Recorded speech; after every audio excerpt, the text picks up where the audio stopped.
اللہ تعالیٰ نے قرآن مجید کے اندر ارشاد فرمایا ان الذین یؤذون اللہ ورسولہ لعنہم اللہ فی الدنیا والآخرہ وأعد لہم عذابا مہینا۔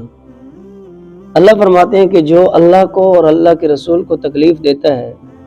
اس پر دنیا آخرت کی لعنت ہو، اور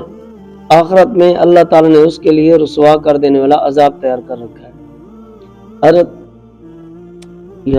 حضرت عبداللہ بن مغفل رضی اللہ تعالیٰ عنہ یہاں پہ ایک خوبصورت روایت نقل کرتے ہیں، فرماتے ہیں کہ رسول اللہ صلی اللہ علیہ وسلم نے فرمایا اللہ اللہ فی اصحابی لا تتخذوهم من بعد غرضا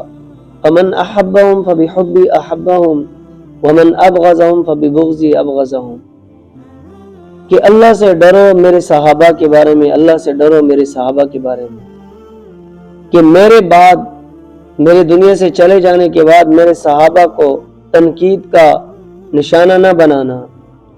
جو شخص صحابہ سے محبت کرتا ہے میری وجہ سے محبت کرتا ہے، اور جو شخص صحابہ سے بغض رکھتا ہے وہ میری وجہ سے بغض رکھتا ہے۔ مطلب کیا ہے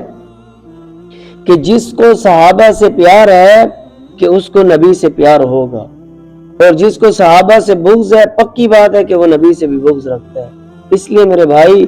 اللہ کے محبوب پیغمبر نے فرمایا ان اللہ اختارنی واختار لی اصحابی، کہ اللہ نے امت محمدیہ کے لیے نبیوں میں مجھے چنا، اور امت محمدیہ کے اندر میرے لیے صحابہ کو چنا۔